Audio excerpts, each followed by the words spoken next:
नमस्कार साथियों, हम देखने वाले हैं आज स्ट्रेंथ ऑफ मटेरियल। ठीक है, इसके बारे में पूरा सब्जेक्ट अपन देखेंगे। तो सबसे पहले इसके सिलेबस के बारे में बात करते हैं कि अपन क्या क्या इसमें देखने वाले हैं। तो सबसे पहले अगर बात करें अपन सिलेबस की बात करते हैं कि सिलेबस में हमारे पास क्या क्या रहने वाला है, क्या क्या पढ़ने वाले हैं। तो सबसे पहला अपना चैप्टर जो रहेगा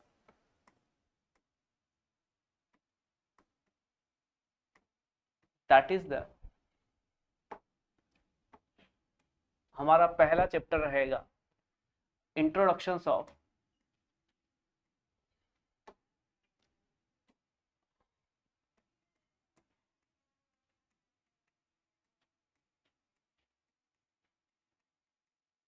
introductions of stress and strain.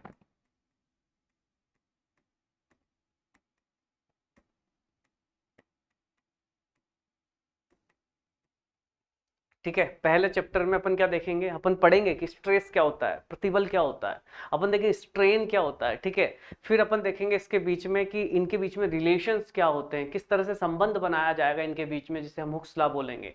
Hooke's law के फिर अनुप्रयोग हम देखेंगे, मतलब हुक्स लॉ के एप्लीकेशन सब देखेंगे। तो इस वाले चैप्टर में हम और क्या क्या बातें देखने वाले हैं। तो इसमें हम पहली चीज देखेंगे applications of the Hooke's law.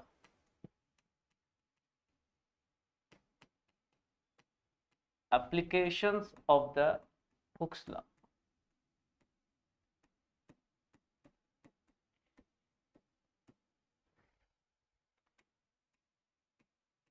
Hook के नियम के अनुप्रयोग।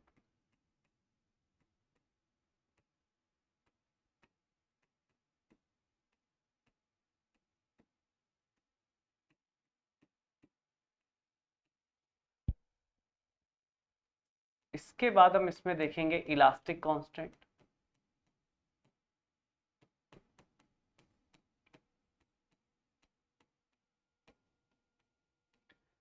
मतलब इसका सेकंड पार्ट हम पढ़ेंगे इलास्टिक कांस्टेंट।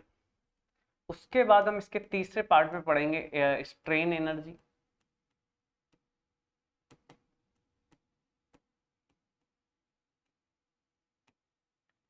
कृति ऊर्जा।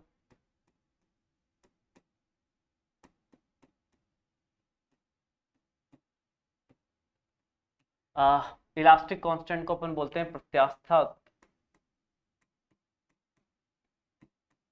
नियतांक।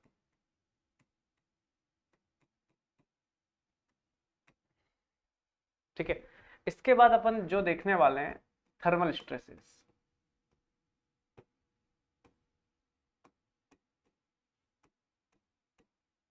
तापीय प्रतिबल। क्योंकि सबसे पहले हमें पता होना चाहिए कि हम क्या क्या चीजें पढ़ने वाले हैं, जिससे क्या कि हमें पता हो यार स्टेप बाय स्टेप सारी चीजें चल रही। क्योंकि जब आप क्वेश्चंस निकालोगे तो इसी ऑर्डर में आपको क्वेश्चंस भी मिलेंगे। ठीक है, सभी में। इसके बाद इसी का पांचवा पार्ट हमारे पास होगा, जिसे हम बोलते हैं प्रॉपर्टीज ऑफ मटेरियल, जिसमें हम सभी प्रकार की प्रॉपर्टीज के बारे में पढ़ने वाले हैं कि मेटे अपने पास जो टेंसाइल टेस्ट करेंगे, वो टेंसाइल टेस्ट कौन सी मशीन पर किया जाएगा, उस टेस्ट को करने के बाद हमें कौन कौन सी प्रॉपर्टीज के बारे में बात होगी। ठीक है, तो प्रॉपर्टीज ऑफ मटेरियल,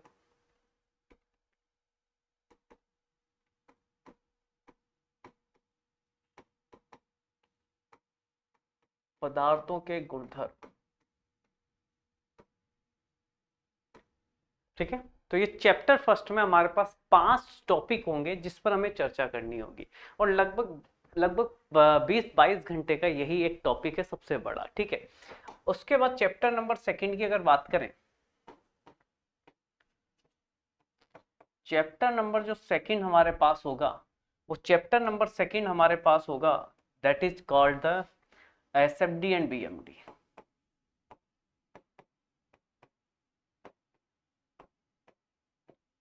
ठीक है, पूरा चैप्टर सेकंड होगा एसएफडी बीएमडी, जहां हम एसएफडी बनाएंगे, उसकी सहायता से बीएमडी बनाना सीखेंगे। लोडिंग डायग्राम क्या होता है, कौन कौन से स्टैंडर्ड केस है, वो सारी चीजें हम यहाँ देखने वाले हैं। चैप्टर नंबर थर्ड जो हमारे पास रहेगा, चैप्टर नंबर थर्ड जो हमारे पास रहेगा वो रहेगा बेंडिंग स्ट्रेसेस। वो रहेगा हमारे पास बेंडिंग स्ट्रेसेस।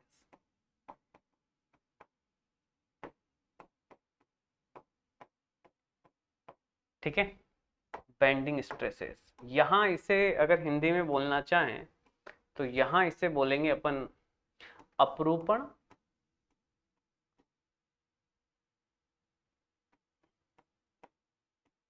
ठीक है, अपरूपण आरेख और बंकन आरेख।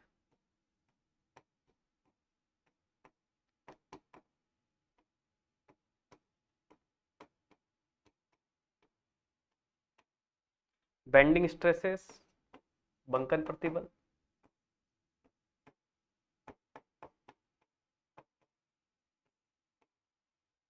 चैप्टर नंबर जो हमारे पास अगला रहेगा, chapter number 4, torsional stresses. Torsional stresses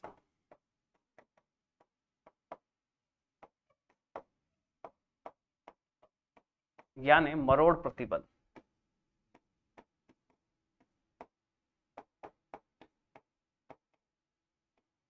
मरोड़ प्रतिबल। ठीक है, तो जो चैप्टर नंबर 4 रहेगा वो रहेगा टॉर्शनल स्ट्रेसेस। अगर हम आगे बात करें इसमें, ठीक है, अगर हम आगे बात करें इसमें, ओके,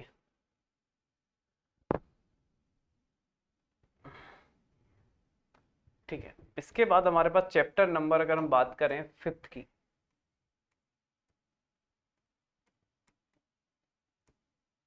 चैप्टर नंबर 5th जो हमारे पास रहेगा वो रहेगा हमारे पास, इसका नाम रहेगा हमारे पास मरोड़ प्रतिबल हो गया, टॉर्शनल हो गया। अपन पढ़ेंगे transverse shear stress. Transverse shear stress,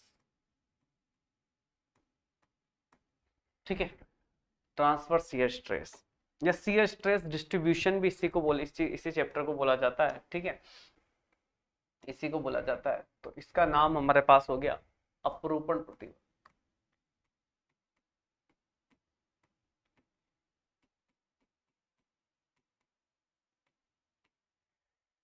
chapter number अगर बात करें 6 की,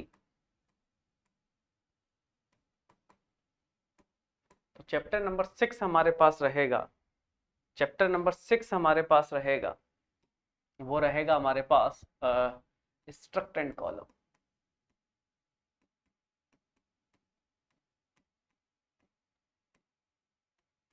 थाम एंड स्तंभ।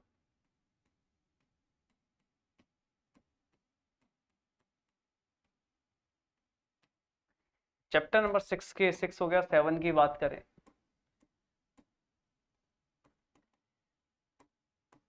Pressure vessels. प्रेशर वेशल्स,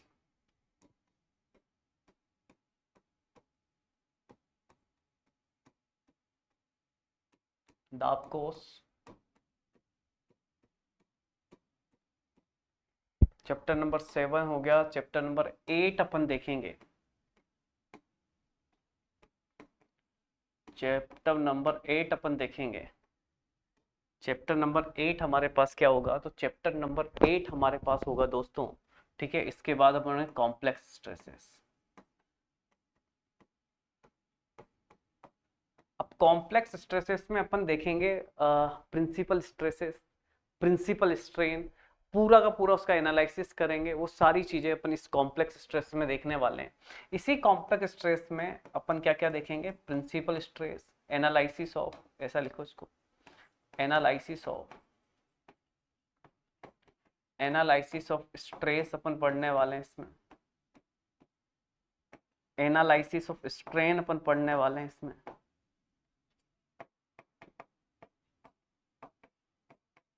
मोर सर्कल पढ़ने वाले हैं इसमें,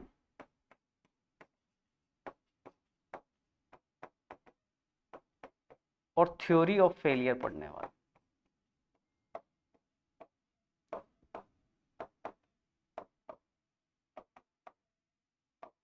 थ्योरी ऑफ फेलियर अपन पढ़ने वाले हैं चैप्टर नंबर 8 में। चैप्टर नंबर 9,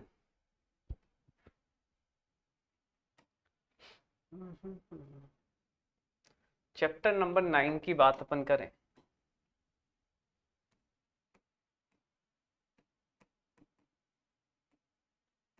अपन उसमें देखेंगे डिफ्लेक्शन।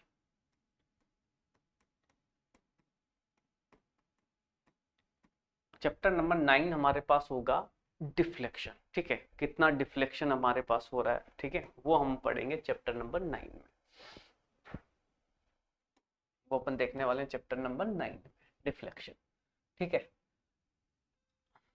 चैप्टर नंबर 10 और पढ़ेंगे हम, जिसमें मिसलेनियस टॉपिक होंगे। चैप्टर नंबर 10 में जनरली हम थोड़ा बहुत स्प्रिंग स्प्रिंग के बारे में देख लेंगे। ठीक है, तो इस तरह से आपका पूरा सॉन्ग का ये सिलेबस रहेगा जो मैंने यहाँ लिख दिया। ठीक है ना। स्प्रिंग के बारे में अपन देखेंगे, कमानी के बारे में हम देखेंगे।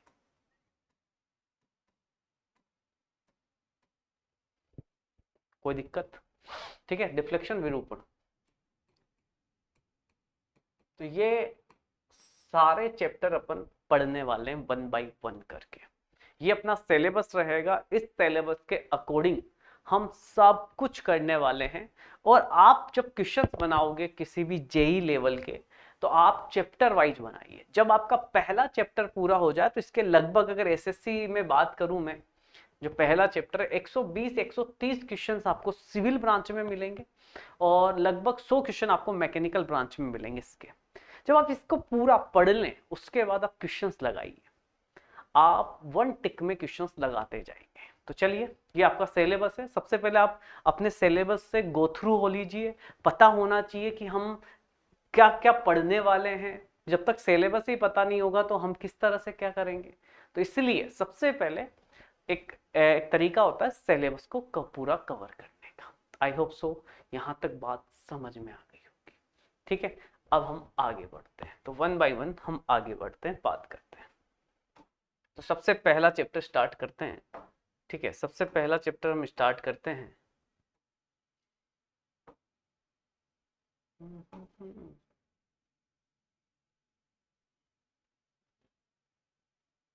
चलिए, फर्स्ट चैप्टर हमारा रहेगा, तो मैं लिख देता हूं चैप्टर नंबर फर्स्ट।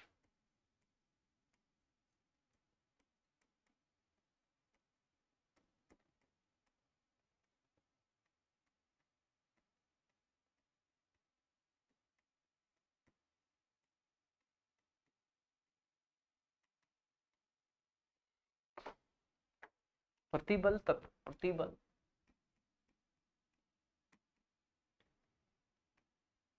और विकृति। ठीक है, तो इस चैप्टर को अगर अपन को स्टार्ट करना है, तो सबसे पहले हम कुछ बेसिक्स बातों पर बात करेंगे कि हम क्या पढ़ रहे हैं। हमारे हम थोड़ा बेसिक से स्टार्ट करूंगा मैं यहां से। अब देखते जाओ, सबसे पहले बेसिक, क्योंकि बेसिक के बिना कुछ नहीं होगा। जब बेसिक आपका फाउंडेशन आपका स्ट्रांग होगा, तो उसके ऊपर बिल्डिंग भी आसानी से बनाई जा सकती है, स्ट्रांग बिल्डिंग बनाई जा सकती है। तो फॉर द स्ट्रांग बिल्डिंग, अगर बिल्डिंग आपको स्ट्रांग बनाना है, तो आपका फाउंडेशन अच्छा होना चाहिए। इसी तरह सब्जेक्ट में अगर आपको सब्जेक्ट अच्छा करना है, तो सबसे पहले उसके फाउंडेशन को अच्छा करो, उसके बेसिक्स आपको सारे पता होना चाहिए। तो भैया हमारे सब्जेक्ट का नाम क्या है? हमारे सब्जेक्ट का नाम क्या है? तो हमारे सब्जेक्ट का नाम है सॉन्ग। कुछ लोग इसे मॉस बोलते हैं, कुछ लोग इसे मॉम बोलते हैं, कुछ लोग इसे एमएस बोलते हैं, और एक और नाम है इसका। मतलब इस सब्जेक्ट जो अपन पढ़ रहे हैं ना, इस सब्जेक्ट के हमारे पास अलग अलग नाम आपको दिखाई दे रहे हैं। ठीक है, अलग अलग नाम आपको दिखाई दे रहे हैं इस सब्जेक्ट के। कोई सॉम बोलता है, कोई मॉस बोलता है, कोई मॉम बोलता है, कोई एमएस। सॉम का मतलब, सॉम स्ट्रेंथ ऑफ मटेरियल। सर ये हो गया आपका strength of material.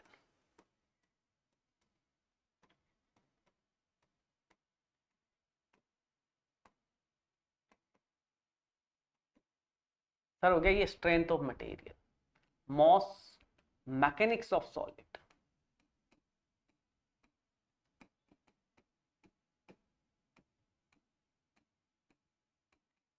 Mechanics of solid, MOM, mechanics of material.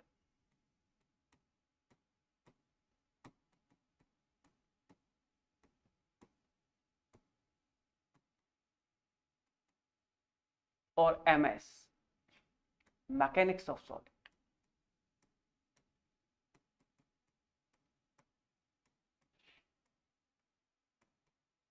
ठीक है, तो आप क्या देख रहे हो, आप सबसे पहले ये देख रहे हो दोस्त कि इस सब्जेक्ट जो है इसका नाम जो सॉम मॉस मॉम एमएस, इसको देखो, इन दो सब्जेक्ट सॉम और मॉस जनरली मैकेनिकल और सिविल वाले यूज करते हैं। जो एमएस है ना, ये एरोनॉटिक्स ब्रांच में यूज किया जाता है। देखो पहले सब्जेक्ट का नाम देखो, स्ट्रेंथ ऑफ मटेरियल। किसी भी मटेरियल की जो स्ट्रेंथ है उसको जिस सब्जेक्ट में पढ़ा जाएगा, जिस सब्जेक्ट में जाना जाएगा, जिस सब्जेक्ट में उसको निकाला जाएगा, उस सब्जेक्ट का नाम है स्ट्रेंथ ऑफ मटेरियल।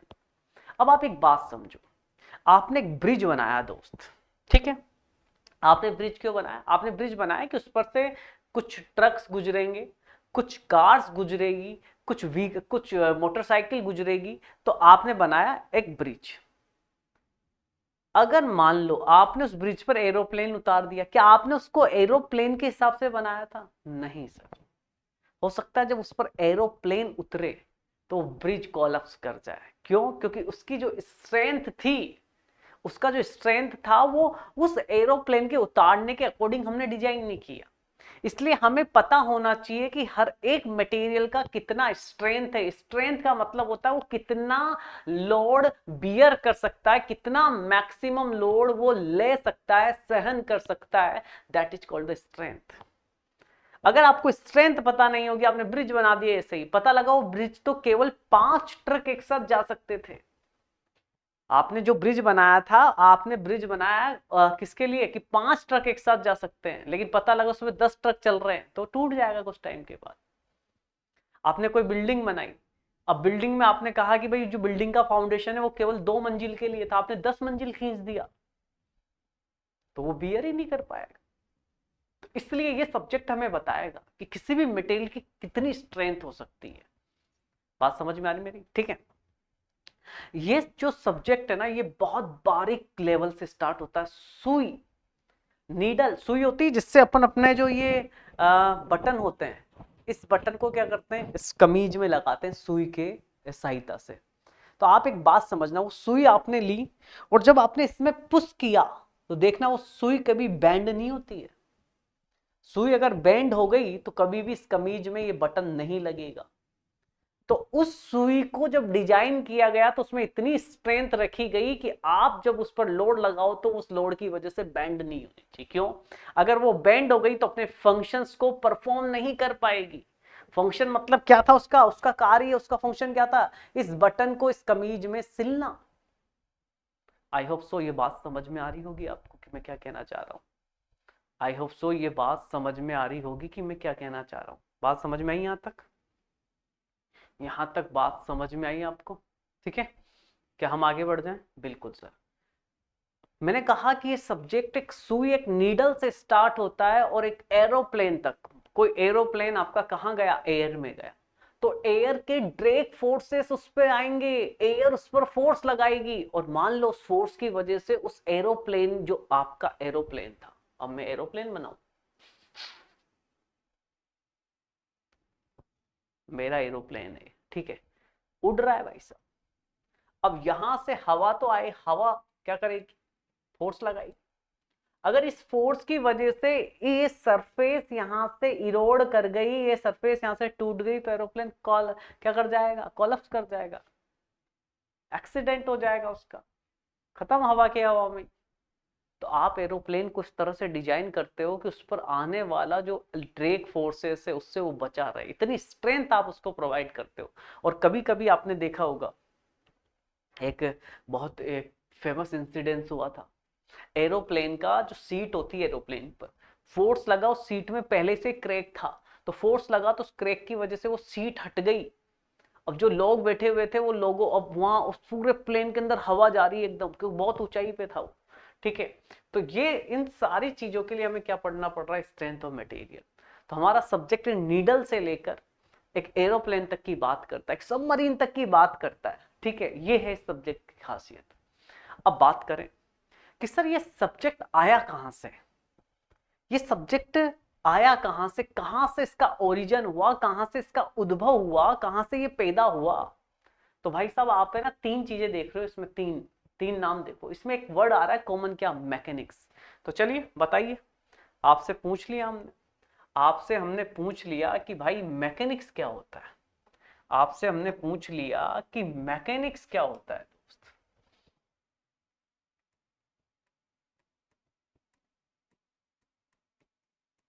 आपसे हमने पूछ लिया कि what is the mechanics,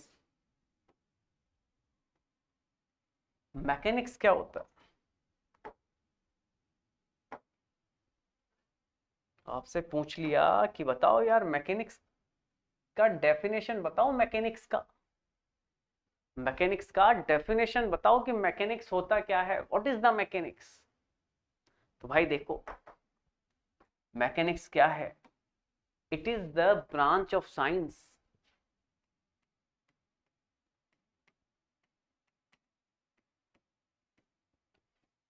it is the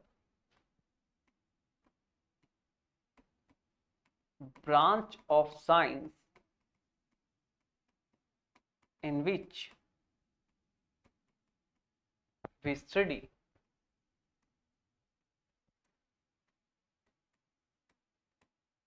about force and their effect and their effect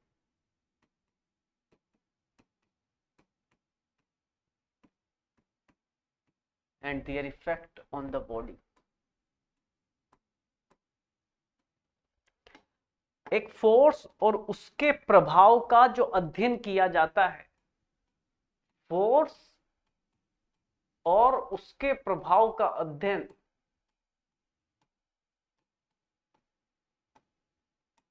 उसके प्रभाव का अध्ययन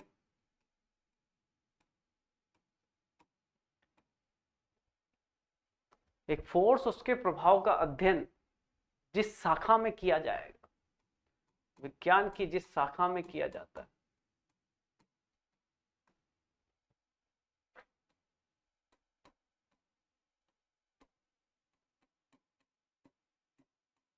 शाखा यानी ब्रांच,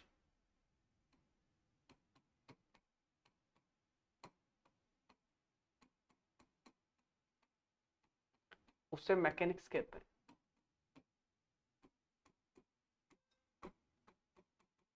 उसे मैकेनिक्स कहते हैं।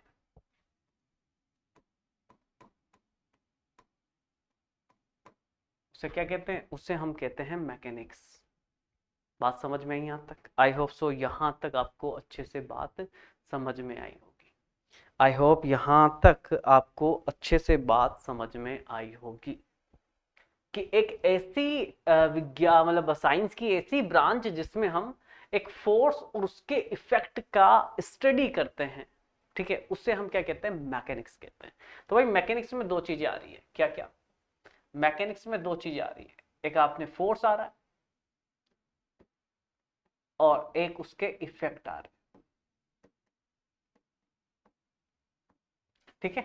तो अगर मैं आपसे पूछूं, अगर मैं आपसे पूछना चाहूं कि यार एक बात बता, क्या एक बात बता, क्या क्या बात बतानी, एक बात ये बताओ कि अ, जो फोर्स है, ठीक है, अपन फोर्स लगाएंगे एक बॉडी पर तो उसके क्या क्या इफेक्ट हमें देखने को मिलेंगे, क्या क्या इफेक्ट हमें देखने को मिलेंगे, ठीक है। बात समझ, जब आपने एक बॉडी पर फोर्स लगाया तो इस फोर्स के क्या क्या इफेक्ट आपको देखने को मिलेंगे, क्या क्या इफेक्ट आपको देखने को मिलेंगे, ठीक है। तो ध्यान से, ध्यान पूर्वक समझने की कोशिश करना। जैसे लेट सपोज मैं आपके सामने एक चीज कहता हूं, जैसे ये बॉडी है हमारी, ठीक है ना, ये हमारी बॉडी है, इस बॉडी पर मैंने फोर्स लगाया तो क्या हो सकता है, सर इस बॉडी अगर फोर्स लगाऊंगा तो सर बॉडी यहां है तो यहां आ जाएगी, that is called the displacement यानी विस्थापन, कि सर बॉडी का बॉडी का डिस्प्लेस कर सकती है, मतलब सर बॉडी में विस्थापन हो सकता है। ठीक है, अब एक बात समझो, डिस्प्लेसमेंट का मतलब क्या होता है? आपकी बॉडी की पोजीशन ये थी, आपने फोर्स लगाया, यहां आ गई, तो सर ये बॉडी की पोजीशन क्या हो गई? चेंज हो गई। बॉडी की स्थिति में जो चेंज होता है ना, उसको हम क्या कहते हैं? डिस्प्लेसमेंट। ठीक है, तो डिस्प्लेसमेंट क्या है? चेंज इन, किसमें चेंज कर रहे हो आप? पोजीशन में। तो चेंज इन पोजीशन, पोजीशन में जो चेंज होता है उसे हम बोलते हैं डिस्प्लेसमेंट। कि सर डिस्प्लेस कर सकती है बॉडी, बॉडी क्या कर सकती है? बॉडी डिस्प्लेस कर सकती है। ठीक है, कि भाई डिस्प्लेसमेंट आ सकता है, लेट मान लिया। अब बॉडी जब ये थी और यहां आपने फोर्स लगाया और बॉडी यहां आ गई, बॉडी क्या कर गई? डिस्प्लेस कर गई। तो भाई बॉडी यहां थी, फोर्स लगाने के बाद यहां आ रही है, तो वेलोसिटी भी तो क्रिएट हुआ होगा। ऐसे तो है नहीं पड़ी पड़ी आ गई होगी करते हुए, भाई यहां से यहां चल के आई, मतलब उसमें कुछ ना कुछ वेलोसिटी आया। सर दूसरा इफेक्ट होता है फोर्स लगाने पर, वेलोसिटी क्रिएट होती है, यानी गति आ जाती है। ठीक है, और वेलोसिटी होता है तो एक टर्म आता है एक्सेलरेशन, त्वरण। सर ये भी हो जाता है आपके पास। ठीक है, वेलोसिटी आ जाता है तो एक एक्सेलरेशन के साथ भी होती। और क्या हो सकता है, और क्या इफेक्ट हो सकते हैं, आप कुछ सोचो। तो सर अगर एक बॉडी पर मैं फोर्स लगा रहा हूं और मान लो मैंने इस तरह से फोर्स लगाया सर, तो बॉडी का लेंथ कम हो जाएगा। अगर मैंने इस तरह से दबा दिया इसको तो लेंथ कम हो जाएगा, खींच दिया तो लेंथ बढ़ जाएगा। That is called the deformation. क्या बोला जाता है उसको? उसको बोला जाता है कि बॉडी डिफॉर्म कर सकती है फोर्स लगाने। बॉडी क्या कर सकती है? डिफॉर्मेशन आ सकता है बॉडी में। बॉडी में क्या आ सकता है? बॉडी में आ सकता है डिफॉर्मेशन। ठीक है, डिफॉर्मेशन का मतलब क्या है, ध्यान से समझना। अभी ये थी बॉडी, आपने इस पर फोर्स लगाया, तो पहले लेंथ ये थी, अब फोर्स अगर मैं दबाऊंगा तो इसको क्या होगा? लेंथ, लेंथ क्या होगी? लेंथ कम हो जाएगी। ठीक है, मतलब इसकी डायमेंशंस में जो चेंज आएगा उसे हम डिफॉर्मेशन बोलते हैं। तो चेंज इन पोजीशन को अपन डिस्प्लेसमेंट बोलते हैं, और चेंज इन डायमेंशन,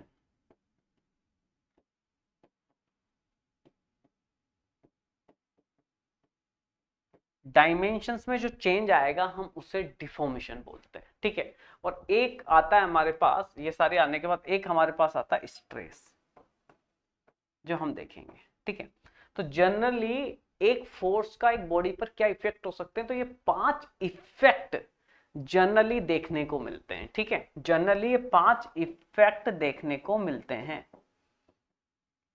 जनरली ये 5 इफेक्ट देखने को मिलता है। ठीक है, 5 इफेक्ट जनरली देखने को हमें मिल रहा होता है। अब सबसे पहले क्वेश्चन दिमाग में क्वेश्चन अराइज होता है, सर एक बात बताओ, एक बॉडी है, आपने कहा कि सर ये बॉडी है। ठीक है, यहाँ नहीं कहूंगा, अगले पेज पे कह दूंगा। ठीक है, ठीक है।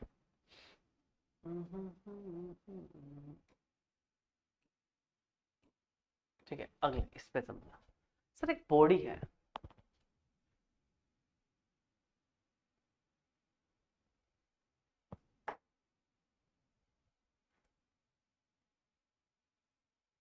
ठीक है, बात समझने का प्रयास करना।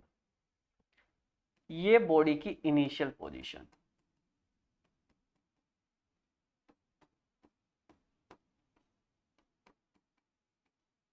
सर बॉडी पर एक फोर्स लगाया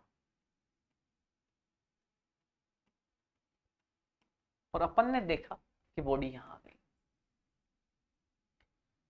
ध्यान पूर्वक एक बात समझना, मैं क्या कर रहा हूं, मैं ऑब्जर्वेशन ले रहा हूं, 2 पॉइंट ले रहा हूं। मान लो एक पॉइंट ये ले लिया, एक पॉइंट ये ले लिया, और मैंने कहा कि इनिशियली फोर्स लगाने से पहले इन दोनों पॉइंट की बीच का जो डिस्टेंस था वो एल था। ठीक है, एल था। अब मैंने फोर्स लगाया, और फोर्स लगाने के बाद that is the after the application of force, force लगाने के बाद, after the application of force,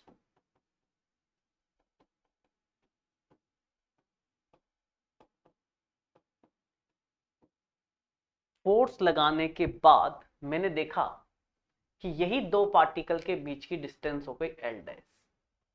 अब बात समझना मेरे पास, अगर बॉडी डिस्प्लेस कर रही है, बात समझना, बॉडी डिस्प्लेस कर रही है, बॉडी यहां थी और बॉडी अब यहां आ गई, ठीक है।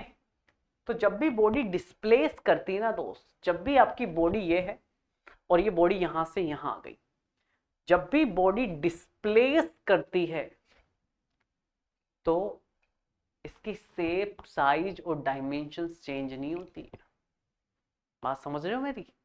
इसका जो जैसे जैसे कार है, अब बताओ कार आपके घर से गई और कहीं मार्केट तक, तो कार पे फोर्स लगे होंगे, बिल्कुल लगा होगा सर। तो क्या कार की शेप और साइज चेंज हो जाती है क्या? नहीं सर, कार जितनी लंबी थी उतनी ही लंबी है अभी भी। तो इसको बोलते हैं कार ने डिस्प्लेसमेंट किया, कार का क्या हुआ, डिस्प्लेसमेंट हुआ। लेकिन जब कार एक ट्रक से टकराएगी तो उसकी शेप और साइज चेंज हो जाएगी, तो हम बोलेंगे वो कार डिफॉर्म हुई। बात समझ में आ रहा है, डिफॉर्मेशन और इसमें, ठीक है। तो ये पांच इफेक्ट, ये पांच इफेक्ट, ये पांच इफेक्ट हमें देखने को मिलता है, ठीक है। ये पांच इफेक्ट हमें देखने को मिलता है। तो क्वेश्चन दिमाग में आता है कि सर कब तो बॉडी डिस्प्लेस करेगी और कब बॉडी में डिफॉर्मेशन आएगा, ये कैसे पता लगेगा? सर बॉडी डिस्प्लेस कर रही है किसी फोर्स की वजह से, किसी फोर्स की वजह से बॉडी क्या कर रही है, डिफॉर्म हो रही है। तो सर ये कैसे पता लगेगा कब तो बॉडी में डिस्प्लेसमेंट आएगा और कब बॉडी में डिफॉर्मेशन आएगा? तो दोस्त ये डिपेंड करता है आपकी बॉडी कौन सी। तो अब हम क्या करेंगे, अब हम देखेंगे टाइप ऑफ बॉडी को, बॉडी कितने प्रकार की होती है, वहां से हमें एक आइडिया होगा। तो अब हम देखेंगे टाइप ऑफ बॉडी।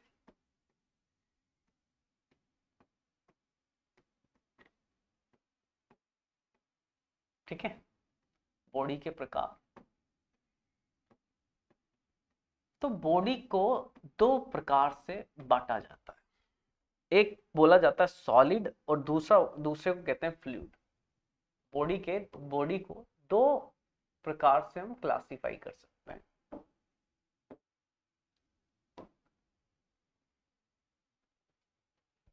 बॉडी को हम दो प्रकार से क्लासिफाई कर सकते हैं।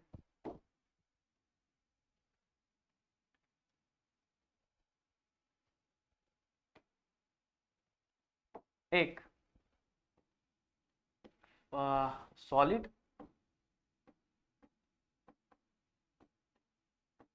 ठोस,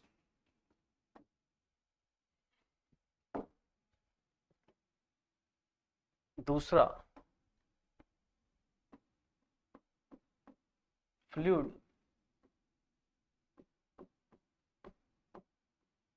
तरल। ठीक है, तो हम एक बॉडी को दो प्रकार से क्लासिफाई कर सकते हैं, ठोस और तरल। ठीक है, अब ये ठोस और तरल, ठीक है। अब ध्यान से, अब मैं पूछूं आपसे what is the fluid, fluid क्या होता है भाई, किसे फ्लूइड कहते हैं? बिल्कुल 8वीं क्लास की डेफिनेशन बतानी है आपको, 8th क्लास की डेफिनेशन आपको बतानी है कि फ्लूइड क्या होता है। एनीवन, आप में से कोई भी, आप में से कोई भी ये मुझे बताए कि फ्लूइड की क्या डेफिनेशन होगी। हम किसे कहेंगे कि ये फ्लूइड है? बोलो, हम किसे कहेंगे कि ये फ्लूइड है? तो डेफिनेशन आपको बतानी है फ्लूइड की। बोलो क्या डेफिनेशन होगी फ्लूइड की? आपको क्या लगता है कि क्या डेफिनेशन होनी चाहिए फ्लूइड की? तो भाई साहब देखो, जो बह सकता है, any substance, any substance which can flow,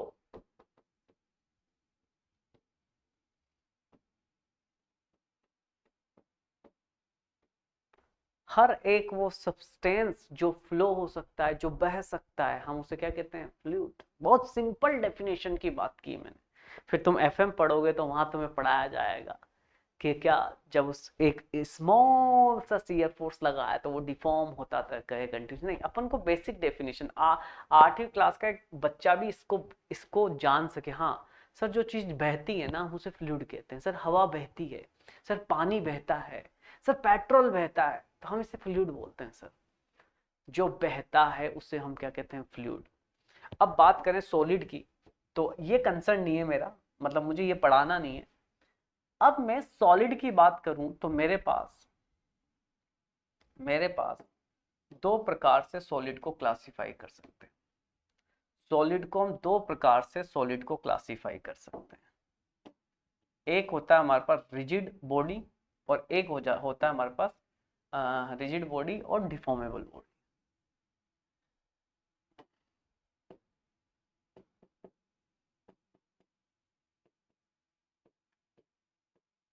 rigid body दृढ़ पिंड,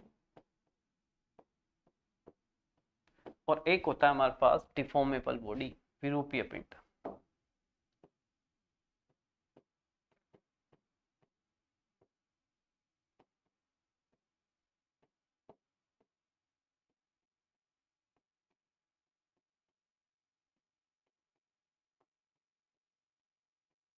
हमारे पास दो प्रकार से बॉडी को क्लासिफाई किया जाता है, रिजिड बॉडी और डिफॉर्मेबल बॉडी। थोड़ा समझते हैं सर, थोड़ा समझते हैं इसको, यहां लिया। अब जैसे मान लो ये बॉडी, अब बात समझना, रिजिड बॉडी किसे कहेंगे? Rigid body,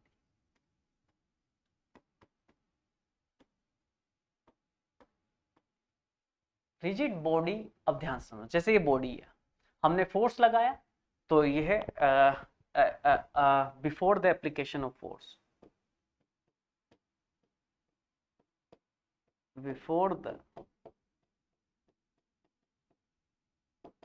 application of force, force लगाने से पहले, फोर्स लगाने से पहले हमारी बॉडी ये थी, फोर्स लगाने के बाद हमारी बॉडी ये हो गई। हम दो पॉइंट के बीच में जानना चाहते हैं कि A1 और 2 के बीच की पहले लेंथ L थी, फोर्स लगाने के बाद लेंथ L डेस हो गई। अगर दोस्त ये रिजिड बॉडी है तो कोई बता सकता है आप में से L और L डेस में क्या रिलेशन होगा? सर अगर ये रिजिड बॉडी है तो L इक्वल टू L डेस होगा, L इक्वल टू क्या होगा? L डेस होगा। लेकिन सर अगर ये डिफॉर्मेबल बॉडी है, अगर सर ये डिफॉर्मेबल बॉडी है तो L not equal to L डेस हो सकता है कि पहले ये लेंथ 10 mm थी, फोर्स लगाया तो 9 रह गई, फोर्स लगाया तो 11 हो गई, 12 हो गई, तो इसे बोलते हैं वो डिफॉर्मेबल। तो रिजिड बॉडी समझ में आई आपको? रिजिड बॉडी समझ में आया आप लोगों को? ठीक है, रिजिड बॉडी समझ में आया यहाँ तक? आई होप सो, यहाँ तक आपको समझ में आया होगा रिजिड बॉडी के बारे में। ठीक है, चलो बहुत बढ़िया सर, यहां तक तो बात सर हमारे समझ में आई। अब हम थोड़ा सा और बात करेंगे, हम थोड़ी सी और बात करने वाले हैं। ठीक है, तो बात समझ में आई कि रिजिड बॉडी में अगर ये पहले लेंथ इस दोनों पॉइंट के बीच में L थी तो अभी भी कितना है? L, अभी भी L ही रहेगी, लेंथ चेंज नहीं होगी। तो अगर हम बात करें डिफरेंस की, है ना, अगर हम बात करें डिफरेंस, ओहो हो, ठीक है, हम बात करें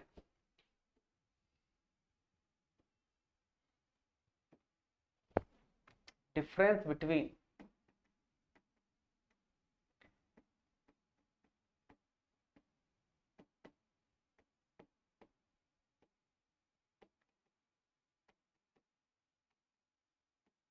देखो, पहले बेसिक सीख लो, जब बेसिक सीख लोगे तो आपको आसानी होगी अपने पूरे चैप्टर में, है ना। Difference between rigid body and deformable.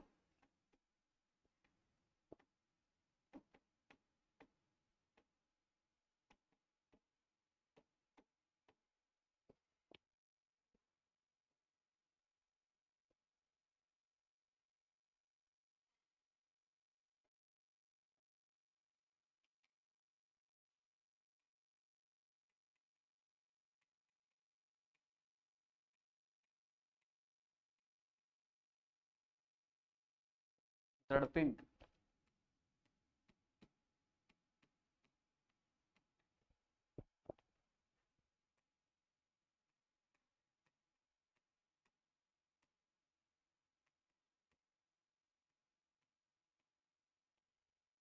Deformable body विरूपीय।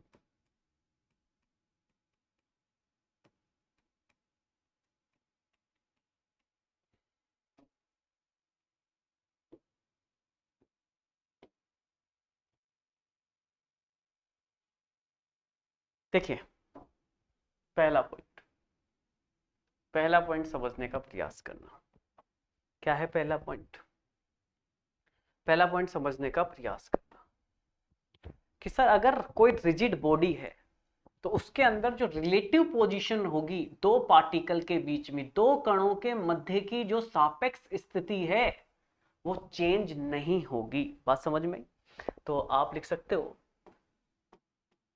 दो पार्टिकल्स के बीच की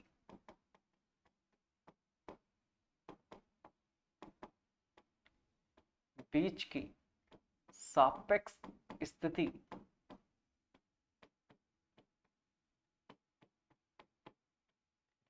रिलेटिव पोजीशन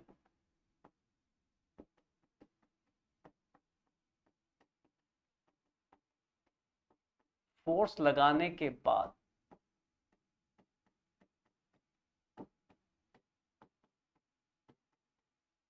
चेंज नहीं होती।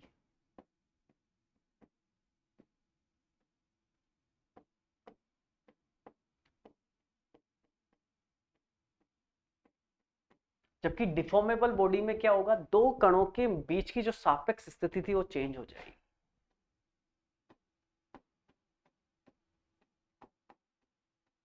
दो कणों के बीच की दो कणों के बीच की सापेक्ष स्थिति बल लगाने पर चेंज हो जाती है।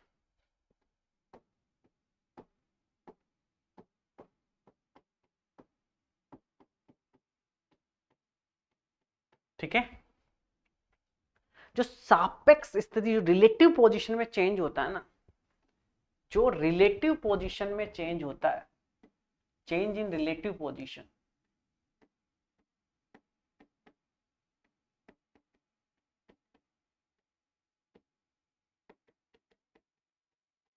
इससे ही हम डिफॉर्मेशन बोलते हैं कि कितना चेंज हुआ, इससे ही हम बोलते हैं डिफॉर्मेशन। कि भाई फोर्स लगाने से मतलब फाइनल स्थिति क्या है, एल डेस, इनिशियल क्या है, L, that is called the deformation. इसे बोलते हैं चेंज इन रिलेटिव पोजीशन। तो बताओ कितना डिफॉर्मेशन आएगा रिजिड बॉडी में? तो सर रिजिड बॉडी में तो एल डेस और एल दोनों क्या है, बराबर, तो डिफॉर्मेशन कितना, 0। तो सर रिजिड बॉडी के लिए जो डिफॉर्मेशन होगा वो 0। Very very important. Rigid body के लिए जो डिफॉर्मेशन होगा वो कितना होगा, 0 होगा। ठीक है? आज के बाद ये बात हमेशा याद रखना कि रिजिड बॉडी में डिफॉर्मेशन कितना, 0। ठीक है? अगला पॉइंट समझना कि बताओ अगर आपसे कोई रिजिड बॉडी में फोर्स लगाने के बाद क्या उसकी शेप और साइज चेंज होगी? नहीं सर। क्यों? क्योंकि उसकी डायमेंशंस चेंज नहीं हो रही है। जो पहले ये बॉडी थी, फोर्स लगाने के बाद ये यहां से यहां आ गई, ओनली डिस्प्लेस हुई है, लेकिन इसकी ना लेंथ चेंज हुई, ना विड्थ चेंज हुई, ना हाइट चेंज हुई, इसलिए इसकी शेप और साइज चेंज नहीं होगी। तो आप लिखोगे शेप एंड साइज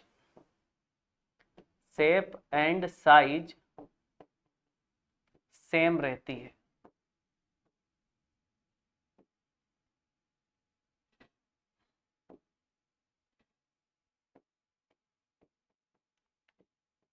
जबकि एक डिफॉर्मेबल बॉडी में शेप और साइज बदल जाएगी।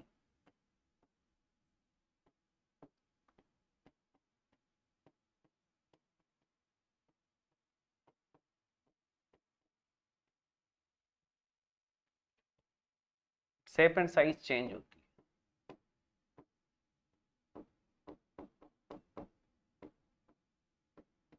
ठीक है? वॉल्यूम चेंज नहीं होगा, वॉल्यूम सेम रहता है। क्यों? क्योंकि सर ना लेंथ चेंज हुई, ना विड्थ चेंज हुई, ना थिकनेस चेंज हुई, तो वॉल्यूम भी सेम रहेगा। वॉल्यूम भी क्या रहेगा, वॉल्यूम भी सेम रहेगा। वॉल्यूम सेम रहता।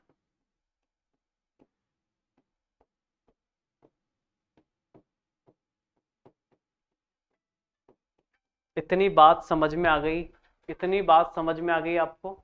तो दोस्त आज के लिए इतना ही रखते हैं। कल अपन इससे आगे का स्टडी का प्लान करेंगे। आज के लिए इतना ही। थैंक यू सो मच, धन्यवाद।